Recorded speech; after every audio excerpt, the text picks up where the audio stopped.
I'm Rebecca Fryer with Kingstonist News. Here's what's making headlines today, July 21st, 2022.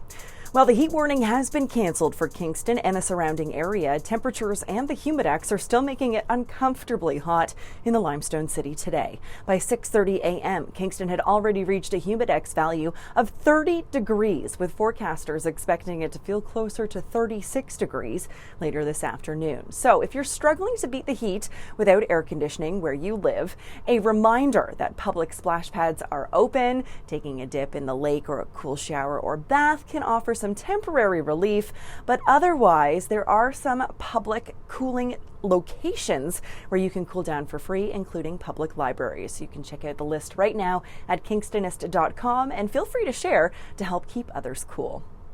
We now know a little bit more about the vehicle that went over a cliff and into a lake in South Frontenac. OPP say the vehicle appears to have been empty and stolen. On Sunday, July 7th, emergency services were dispatched to Round Lake shortly after noon for a report of a vehicle upside down in the water.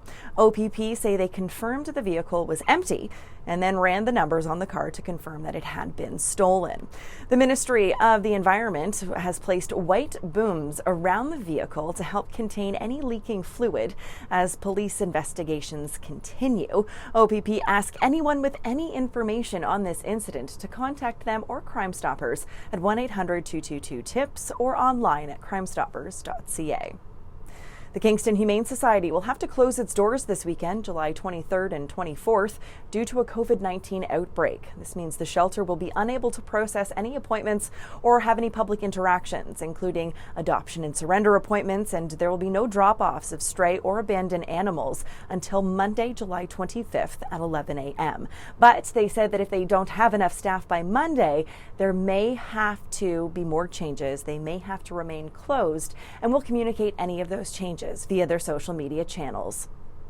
The United Way of Kingston, Frontenac, Lennox, and Addington, and the Kingston Community Health Centres, as well as several other organizations, have launched a new portable outreach care hub, Porch, a retrofitted RV that can travel to vulnerable populations to provide outreach, counseling, and select mental and physical health services.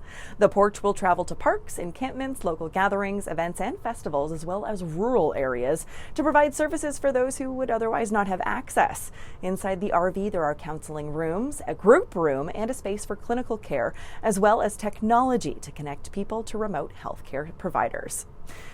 For the first time in our city's history, Kingston will officially mark and recognize Emancipation Day, August 1st, the day that countries around the world attribute the abolishment of slavery throughout the British Empire.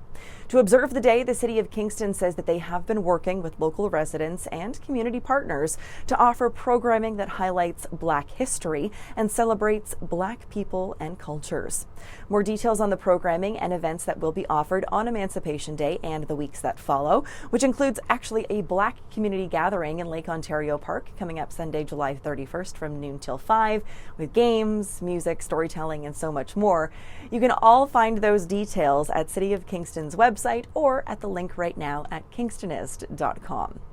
And lastly, if you're looking for a different way to beat the heat with the kids this week, maybe check out the Thousand Islands Boat Museum. They've created an exciting marine hub for all ages where river history can be seen, felt, and experienced by climbing aboard a historic vessel docked in the water in the covered boathouse on Water Street in Gananoque.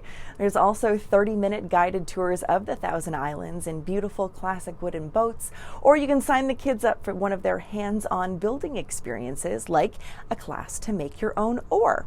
So for more on these stories and other headlines, or to submit your own news, visit kingstonist.com and become a subscriber today. I'm Rebecca Fryer. Have a great one, Kingston.